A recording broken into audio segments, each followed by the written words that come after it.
저는 좌절하지 말라라는 말씀을 드리고 싶어요. 나 알아. 지금 비싸게 사는 거 알아. 여의도, 광화문, 강남, 판교, 그리고 마곡. 우리 작가님은 30 중반에 투자를 시작을 하셨습니다. 지금 이 방송을 보는 분들 중에 20대가 많이 있을 것 같거든요. 네네네. 우리 작가님 20대로 다시 돌아간다면 네네. 그때 어떻게 공부를 좀 하시고 어떻게 투자를 하실 건지. 저는 좌절하지 말라라는 말씀을 드리고 싶어요. 어떤 의미인가요? 주식 투자하다 보면 꼭 손해를 보거든요. 네. 이런 말 해요. 내가 그렇지 뭐. 내가 뭐 하는 게 그렇지 뭐. 이런 생각을 많이 하는데요. 저는 부지런하면 결코 네. 실패하지 않는다라는 말씀을 강조를 드리고 싶어요. 네. 왜냐하면 우리가 주식 투자라는 건 결국 부지런한 사람이 돈을 따는 거거든요. 부지런하게 분석하고 부지런하게 종목 공부하고 여러 가지 상황들을 하다 보니까 그렇게 이제 매력적인 종목을 찾는 거고, 다양한 생각들을 머릿속에 가지면서 투자 철학에 따라서 투자를 하기 때문에 꾸준하게 수익이 나는 거지, 그냥 뭐 이거저거 요행수만을 자꾸 바라면서 하면 차라리 그럴 바에는 로또 하시는 게 나아요. 네. 로또가 당첨 확률이 더 높을 수도 있거든요. 근데 그래서 부지런한 것도 이 방향을 좀 잘 정해야 되는데 네네. 우리 저 교과서로 이런 것도 있고. 예, 그렇죠. 박민수님 쓰시는 거고요. 네네네. 이 책 말고 또 추가로 교과서로 좀 삼을 만한 좋은 책들, 아니면 좋은 뭐 자료 같은 거 뭘 추천할 수 있어요? 일단은 저는 가장 좋은 교과서는 매일경제신문이에요. 매일경제신문. 네네, 매일경제신문이라고 생각을 해요. 왜냐면 대표이십니다. 신문의 뉴스, 그러니까 책은 과거에 머물러 있거든요. 저도 이제 작가지만 제가 쓰면 책이 나오는 시점과 한 석 달 정도 차이가 나요. 실시간 뉴스를 가장 빠르게 전달하고 증권사 리포트를 가장 빠르게 알려주는 건 뉴스만 한 게 없다. 저도 이제 네네. 증권면에 들어간 뉴스를 생산해본 입장에서 다분히 약간 현상을 보도해주는 거에 집중을 많이 하거든요. 네네네. 이걸 맥락을 읽으려면 내공이 있어야 되는데 어떻게 내공을 키워야 됩니까? 기본적으로 주식에 대한 용어 정의를 알아야죠. 그건. 알아야 되는 거죠. 그래서 어떤 특정한 책을 꼽기에는 그렇고요. 네. 여러분들이 서점에 가셔서 최소한 한 10권 이상은 읽어봐라. 읽어봐야. 한 권의 책을 열심히 읽고 그 다음부터는 이렇게 쭉쭉쭉 하다 보면 속도가 빠르고요. 신문을 아까 읽어라라고 말씀을 드리는 네. 이유가 뭐냐면, 책에서 읽은 용어가 어떻게 쓰이는지 아. 그걸 알려면 신문에서 이게 이 용어가 이렇게 해서 이런 의미로 신문에 쓰여 있구나. 한마디로 책을 읽는 건 단어를 외우는 거와 같고요. 신문을 보는 건 독해를 하는 거와 같은 입장이죠. 그래서 훌륭한 책을 분이시네. 읽고 매일경제신문을 꾸준하게 보다 보면 나의 주식 투자에 어떠한 환경에 도움이 되는가라고 철학을 가질 수 있는 거기 때문에 20대 젊은 분들은 가급적 이렇게 매일경제신문도 많이 읽어주시고 책도 서점에 가서 풍부하게 읽어주시면 나중에 이런 부분들이 취업에도 되게 도움이 돼요. 투자를 할 때는 어떤 마인드로 수익률 이 정도로 하겠다, 아니면 뭐 종목은 이 정도만 해야 된다, 이런 것도 있습니까? 저는 투자를 함에 있어서 딱 한 가지예요. 잃지 말자. 잃지 말자. 얼마를 따는지는 중요하지 않아요. 잃지 말자. 내가 실수할 수 있어. 내가 비싸게 살 수 있어. 나 알아. 지금 비싸게 사는 거 알아. 하지만 나는 추가 매수 전략이 있기 때문에 추가 매수 들어갈 거야. 단 1%라도 수익을 꾸준하게 내는 게 중요하다. 모든 종목에서 수익이 나야 된다. 단돈 1원이라도 따야 된다. 그렇게 투자 전략을 해서 그렇게 맞춰 나가면 이건 내 평생 직업이다 라고 삼을 수 있는 거죠. 네. 매번 들어맞는다는 게 굉장히 어려운 건데, 나는 가위바위보로 해서 매번 이길 수 있다는 건 대단한 실력이거든요. 그렇죠. 그게 진정한 투자의 고수이고 평생 투자할 수 있는 나의 탤런트가 되는 거고 네. 매력적인 노하우가 될 수 있는 거죠. 그래서 단돈 1원이라도 끝까지 한번 따보자 라는 측면에서 저는 잃지 말자, 이거에 말자. 포커스를 두면 기업을 선택하는데 굉장히 힘들어요. 보통 고민을 하지 않고는 아무거나 살 수가 없는 거죠. 손절매가 자유로우면 일단 사고 봐. 그 다음에 고민해. 네. 손해본 다음에 내가 뭘 잘못했지? 그때 하면 너무 늦었더라. 그래서 사기 전에 철저하게 준비하고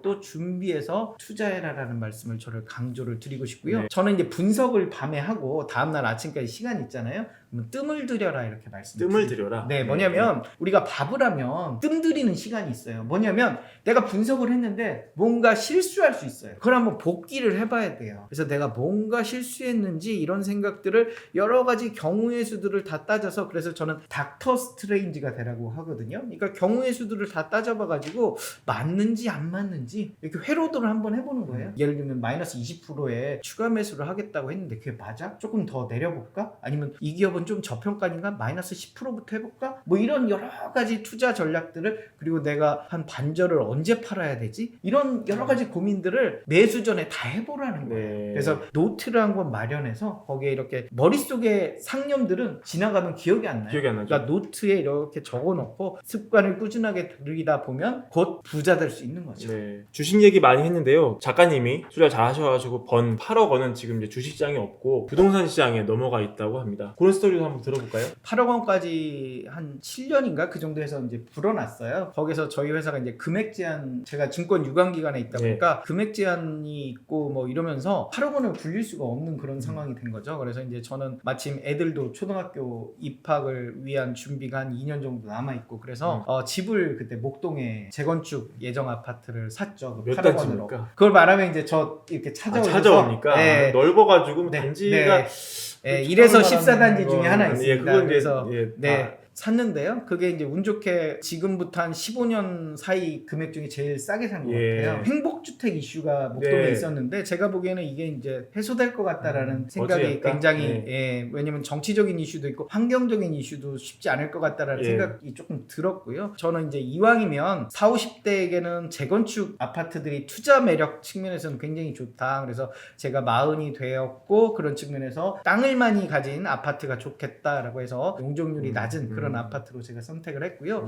제가 이제 부동산 관련해서 이제 이 부동산 채널이니까요. 부동산 관련해서 이야기를 잠깐 드리면 20대, 30대는 월세 측면에서 좀 부동산을 바라봐야 될 것 같아요. 내가 아파트를 사는데 월세를 앞으로 계속 늘려받을 수 있는 아파트인 건가? 그러니까 젊은 세대들이 저처럼 이렇게 재건축 아파트를 처음에 노리기에는 전세와 갭 차이가 너무 크잖아요. 그리고 가격이 너무 비싸요. 그런 측면에서 2030은 일단 내 집 마련이 가장 키워드인데, 내 집 마련할 때 우리가 어떤 측면에서 바라볼 거냐? 저는 월세를 잘 받아야 된다. 왜? 일본은 고령화 사회가 지금 돼가고 있어요. 그래서 아버지 세대가 돌아가신 다음에 젊은 세대들이 결혼을 안 해. 아니면 결혼을 해도 딩크족, 애가 없어. 그러니까 2명이나 1명이 사는데, 과거에 신도시 개발은 신칸센을 타고 1시간을 가서 50평대, 60평대 넓은 아파트에서 안락하게 사는 게 일본의 어떤 신도시 정책이었는데, 이게 고령화가 되고 아버지가 돌아가신 다음에 이 50평대, 60평대에서 덩그러니 큰 집에서 혼자 못 사는 거예요. 왜냐면 출근 시간에 1시간을 타고 신칸센을 가야 되는데 신칸센이 너무 비싸요. 일단 그 돈 주고 왔다 갔다 시간을 버리느니 차라리 나는 회사 근처에 원룸에서 한 7평, 8평에서 사는 게 더 안락하고 행복하다. 나는 혼자 사니 7평도 만족스러워. 인구 구조 변화가 가져온 이런 측면에서 일본의 가장 큰 문제는 빈집이에요. 위성 도시들이 비어가고 있고, 그러다 보니까 아파트 단지에 빈집들이 들어가니까 어떻게 되냐면 빈집에 노인들을 모아서 초등학교, 과거에 초등학교로 쓰던 곳에서 양로원으로 써버리는 거죠. 그러면 노인들도 너무 좋아요. 왜냐면 이 양로원에서 급식도 주지, 의사니 또 정기적으로 와서 다 해주지. 불 꺼진 아파트에 가장 먼저 뭐가 일어나냐면 차량이 끊겨요. 경제적인 효과가 없기 때문에. 두 번째로는 슈퍼가 문을 닫아요. 그러니까 이 노인들이 운전해서 가야 되는데 운전하기엔 너무 늙었고, 그러다 보니까 양로원에 하다 보니까 이 아파트 전체가 비어버리는 거죠. 저는 뭐냐면 우리가 이제 5년 후에 인구 고령화가 오기 때문에 그런 측면에서는 우리가 직주 근접, 직장 주변 근처의 소형 아파트와 그 다음에 교통이 편리한 지역에 포커스를 맞추자. 그러면 서울로 치면 어디냐? 여의도, 광화문, 강남, 판교, 그리고 마곡, 여기를 주변으로 해서 지하철이 편리한 소형 아파트들을 좀 주목하자. 이왕이면 더블 역세권이나 트리플 역세권은 정말 좋다. 거기는 월세가 절대 떨어지지 않을 것이다. 그래서 젊은 세대들은 평형이 작더라도 직장에서 가깝고 교통이 편리한 곳이 나중에 보면 더 많이 오르더라. 그래서 거기를 이제 갭을 끼고라도 일단 사놔라 이런. 그렇죠. 이제 뭐 갭을 껴서 사든지 아니면 내가 실제 거주를 하든지. 하든지. 그래서 저는 그 많은 지역 중에 마지막으로 여의도에서 마곡을 좀 봐라라고 말씀을 드리고 싶어요. 왜냐면 여의도에서 마곡이 10평대 복도식 아파트들이 상당히 많아요. 그 사이에. 그래서 옛날에 이제 주공으로 지은 그런 아파트들이 많기 때문에 사실 그 2030 세대들이 접근하기에는 나쁘지 않아요. 특히 여의도에서 마곡은 9호선이 이렇게 흐르거든요. 그러다 보니까 강남까지 급행 열차도 있고 뭐 이런 측면에서 여의도에서 마곡을 좀 10평대 아파트를 주목해보는 게 2030에게 중요하고요. 작가님께 여쭤보긴 조금 그런 질문일 수 있는데 네네. 부동산 집값이 고점 논란이 있잖아요. 네네네. 개인적으로 어떻게 보세요? 인플레이션이 조금 끼어 있는 것 같아요. 그러니까 네. 물가가 계속 상승세를 보여줬잖아요. 우리가 밥을 5,000원에 먹었는데 지금 10,000원이 된 그런 세상이 그러게요. 됐잖아요. 10,000원을 주면 뭐 적당하네 이런 세상이 됐는데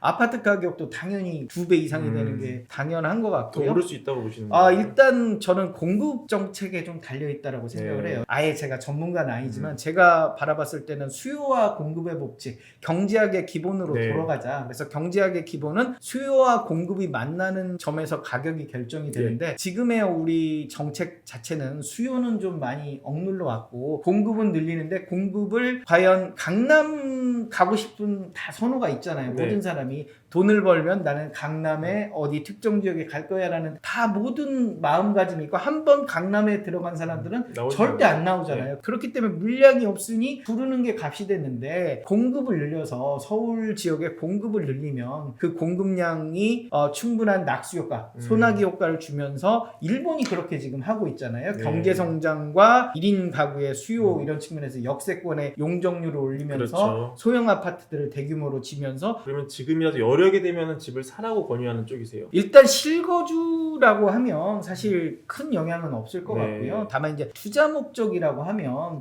조심스러운 구간이긴 해요. 왜냐면 꾸준하게 올라왔고 네. 부동산이라는 것도 사이클을 그럼요. 타는 거기 때문에 또 정권이 바뀌어서 예를 들면 보수 정권으로 간다면 보수 정권은 공급 확대 정책을 펼치잖아요. 그러면 네. 공급 확대라는 게 서울 도심의 공급 확대라는 게 이 낙수 효과를 줄 수 있을 것 같아요. 최근 들어서 제가 듣기로는 과천에 전세 물량이 쏟아져 나오면서 전세값이 안정된 현상들이 발생되는 거거든요. 그런 것처럼 공급을 한번 늘려보자. 공급을 늘리면 일부 뭐 재건축이라든지 재개발의 어떤 가격 상승은 국지적인 거 아니냐. 길게 보면 공급량을 이 수요가 따라가지 못하는 상황이 생기면 가격은 내려가지 않겠느냐. 다만 우리가 인플레이션이나 어떤 국제적으로 어떤 물가 상승 이런 거를 감안하면 과거처럼 부동산이 과도한 급락을 가져올 이슈들은 경제가 한번 IMF처럼 예. 휘청하지 않는 한 급락하기는 단기적으로 좀 쉽지 않지 않겠느냐. 만약에 공급이 확대되고 그러면 연착륙 정도로 꾸준하게 뭐 하향 평준화하는 네. 정도가 되지 않겠느냐라는 조심스러운 네. 예상을 좀 해봐요. 2030은 일단 내 집 마련이 중요하고요. 4050은 땅을 봐라. 4050은 이제 부동산을 좀 투자 목적으로 바라보실 나이가 됐잖아요. 네. 그래서 결국에는 오래된 집이 더 가치가 빛나는 그런 상황이 돼가는 거잖아요. 네. 그래서 오래된 집은 결국 재건축이나 재개발 아니면 리모델링을 바라보는데요. 가장 큰 수익을 주는 건 땅이 넓은 집들이 결국 그만큼 돈을 주는 것 같아요. 네. 그래서 우리가 아파트를 매매할 때 평당 얼마가 아니라 그러니까 아파트 35평이면 35평에 대해 얼마가 아니라 그 35평이 가지고 있는 땅을 기준으로 해서 지분 기준으로 해서 평당 얼마인지를 좀 계산해 보는 것도 나쁘지 않을 것 같아요. 그래서 땅을 많이 가진 아파트 중심으로 좀 접근을 해보는 것도 나쁘지 않겠다라고 하고요. 입지도 상당히 중요하잖아요. 네. 그래서 땅을 보라라는 건 입지도 따지는 거예요. 그래서 앞으로 저는 우리나라 부동산이 이원화 그런 양극화가 더 심해질 것 같아요. 우리만 그러느냐? 이미 뭐 뉴욕이라든지 유럽이라든지 선진국은 더 심한 거예요. 그러니까 네. 끼리끼리 문화가 되게 이제 중요한 거죠. 부자 동네는 더 부자 동네가 되고 뭐 이런 게 앞으로도 더 심각해질 수 있을 가능성이 높거든요. 모든 사람들이 선호하는 것이 더 비싸질 거다. 비싼 게 더 비싸지니 이왕이면 예를 들면 비싼 곳에 30평과 덜 비싼 곳에 40평대라면 비싼 곳 30평이 길게 보면 더 가더라라는 네. 측면에서 좀 양극화 측면에서 땅을 봐라 말씀을 좀 드리고 싶어요. 오늘 저 작가님 모시고 긴 얘기 나눠봤는데요. 네네. 정말 여러 방면에서 피가 되고 살이 된 얘기를 많이 해주셨거든요. 예. 그래서 이 방송을 지켜본 분들이 많은 도움을 받으셨을 것 같습니다. 네. 다음에 저 기회 될 때 또 한 번 모시도록 하겠습니다. 저 여기 이제 빈자리 노리고 네. 매일경제를 계속 고정 찾아오도록 네. 하겠습니다. 고정. 네. 네. 여기 본드 붙여주세요. 네, 시도해보도록 하겠습니다. 네. 네, 오늘 저 시청자 여러분, 저 작가님과의 영상은 이것으로 마무리하겠고요. 댓글이나 이런 걸로 소통을 많이 해주시면은 추가로 또 질문을 작가님께 예. 드려서 또 좋은 답변을 받아보도록 하겠습니다. 영상 오늘 이것으로 마무리하겠습니다. 네네. 감사합니다. 감사합니다. 네.